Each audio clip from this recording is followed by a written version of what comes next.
Hello, this podcast is on heat engines. I'm in a chapter on the second law of thermodynamics, following the course of action in Young and Freedman's University Physics.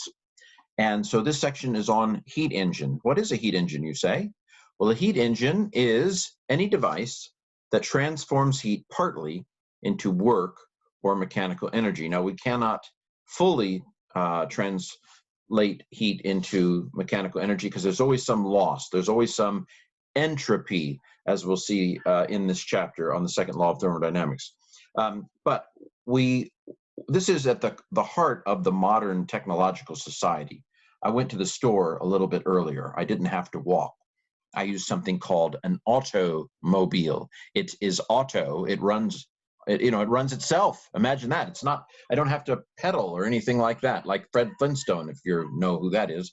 But anyway, so this conversion of heat into mechanical energy lies at the heart of the Industrial Revolution. Of course, our bodies, living organisms in general, the cells in our bodies burn food, so to speak, for mechanical energy, so that I can walk. So there are organic processes that are similar to heat engines, as it were. Well, okay. So heat engines involve some sort of a working substance.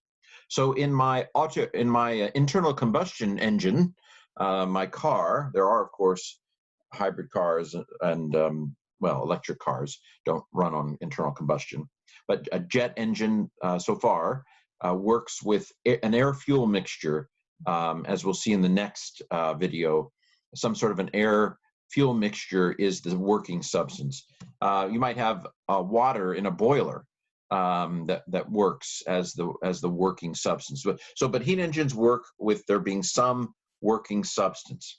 A lot of heat engines work on what we call a cyclical process. So, like as we'll see next week with the internal combustion engine, you've got an explosion of the air fuel mixture, and the piston comes down, and then the piston comes back up, and there's another explosion, and it's kind of basically round and round, and even though it's not the same air fuel mixture each time, it's similar enough that we can call that a cyclic process, or water might run through a system, and the same water, but it gets hot and it gets cold, and it gets hot and it gets cold, so forth. But a cyclic process basically is where the working substance ends up in the same basic state it was when it started. Okay, now because a cyclic process, the net change in internal energy is zero. That is, the stopping point of the process is the same as the starting point as of process. And so there is no ultimate change of state. There's no ultimate change in internal energy. And so you might say that in a cyclic process, the amount of heat that is added minus the amount of work that system does, it's equivalent. Whatever the amount of heat that comes in or goes out, and the amount of work that is done or that comes in, it's going to cancel each other out in a cyclic process. And the net change in internal energy is going to be zero. Okay, so Q is going to equal W in a cyclic process. Okay, well, this is a drawings by Ken, so that I don't cheat on the copyright of the physics textbook. So this is basically the way a heat engine works. You have some sort of a hot reservoir at temperature H. H cleverly stands for hot, and T cleverly stands for temperature. So you have the hot temperature of the hot reservoir. Then you've got the heat, the Q, that is added, the heat that is the hot heat. Imagine that, hot heat. The heat that is added to, and basically I should have drawn a circle here, but right here is where the heat engine takes place, right in here. And so there is work that comes out of it, right? That's what a heat engine is converting heat into work. But there's always some heat that's lost. And so QC, temperature cold, this is where the water goes, or whatever the working substance is, the exhaust of the internal combustion engine. And so the heat that comes out of the system at the end is QC. Now I have absolute value, that's absolute value around it, because the heat that comes out So remember the definition of positive and negative for Q, for heat. If heat comes into the system, it's positive. If heat goes out of the system, it's negative. Well, the system is right here in the middle, right? And so the heat that comes in is positive, and the heat that comes out is negative.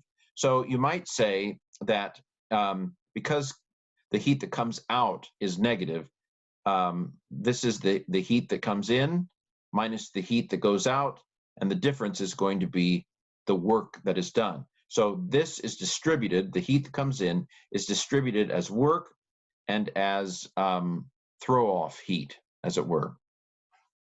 And remember the law of conservation, the first law of thermodynamics, says you can't create or destroy energy. So the energy that comes in has to totally be accounted for in terms of the work that is done and the loss of heat at the end. This is always going to be negative, the loss of heat, because it's coming out of the system, right?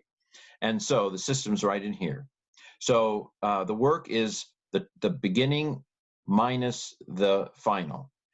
So if we treat these both as absolute value, if we treat these both as quantities, the quantity of heat in minus the quantity of heat out is going to give you the amount of work that was done.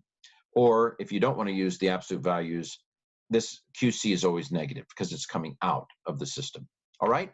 So there you have the heat engine. This is a nice little diagram of a heat engine.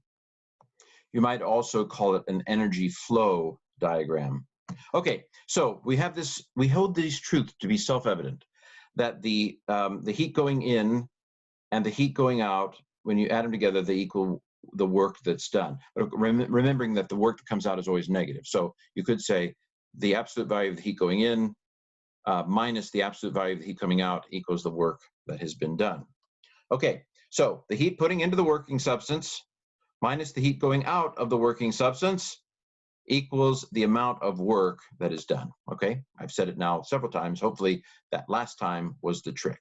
All right, so the heat coming in is proportional to the width of the incoming pipeline, and the heat going out is proportional to the width of the outline of the outgoing pipeline. So basically, and I don't know width,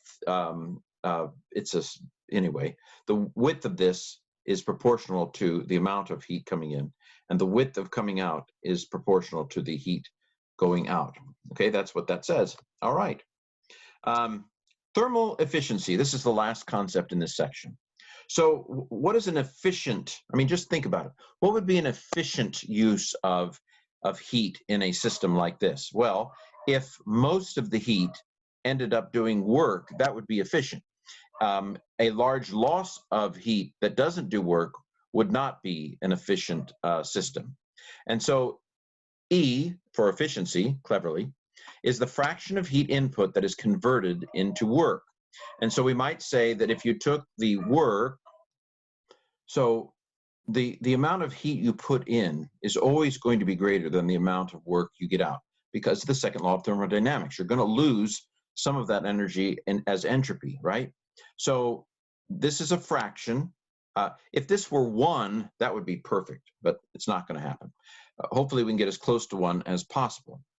So if work is the heat put in plus the heat coming out, QH plus QC, then we can say that the thermal efficiency equals, convert W into this, over QH, the heat going in. QH over QH is 1 plus QC over QH, you know, so that's going to be another way to put it. Or if we do the absolute value of, because remember QC is always negative, the absolute value of QC over QH, we could do 1 minus that absolute quantity. So there you have thermal efficiency also in this section. Okay, so what have we learned in this section? We have learned basically that QH is the heat going in, QC is the heat going out, work is the work that is amount done, and the efficiency is the ratio of the work that comes out to the heat that was put in. Now this is this does not have any label, so it's not, it cancels out. Joules and joules cancel out. So it is a just a pure number. It's this ratio. It doesn't have any label that attaches to it. All right, this has been heat engines.